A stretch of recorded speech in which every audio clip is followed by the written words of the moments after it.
بسم اللہ الرحمن الرحیم۔ حضرت موسیٰ علیہ السلام سے ایک غریب آدمی نے درخواست کی کہ آپ کلیم اللہ ہیں، اللہ تعالیٰ سے دعا کریں کہ وہ میرا رزق بڑھا دے، مجھے کئی وقت فاقے ہو جاتے ہیں۔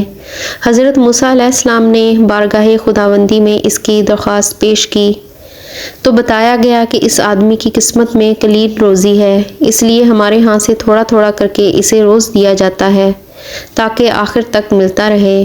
اس شخص کو جب یہ بات معلوم ہوئی تو اس نے درخواست کی کہ آپ اللہ تعالیٰ سے سفارش کر کے میری قسمت کا سارا رزق مجھے ایک ہی بار دلوا دیں۔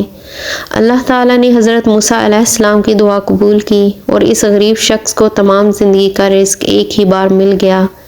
اس شخص نے فوراً لنگر کھانا کھول دیا اور اعلان کر دیا کہ جس شخص کے کھانے کا انتظام نہ ہو وہ ہمارے لنگر کھانے سے پیٹ بھر کر کھانا کھا سکتا ہے۔ حضرت موسیٰ علیہ السلام کو اس کی اس حرکت پر تعجب ہوا۔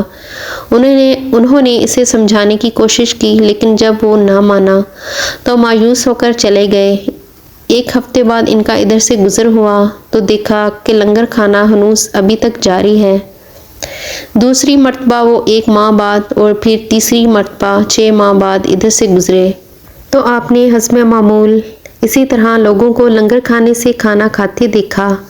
ان کا خیال تھا کہ اس غریب آدمی کی دریا دلی کی بدولت سارا رزق چند روز میں ہی ختم ہو جائے گا، مگر لنگر کھانا ابھی تک مسلسل جاری تھا۔ آپ نے اللہ تعالیٰ سے عرض کیا، یا اللہ، یہ کیا قصہ ہے؟ اس کا تھوڑا سا رزق ابھی تک چل رہا ہے۔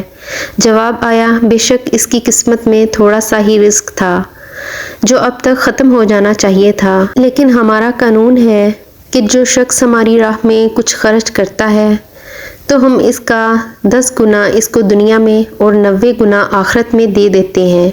یہ شخص بھی اس قانون کے دائرے سے باہر نہیں۔ جتنا یہ ہماری راہ میں خرچ کرتا ہے اس کا 10 گنا ہم اسے دنیا میں ہی دے دیتے ہیں۔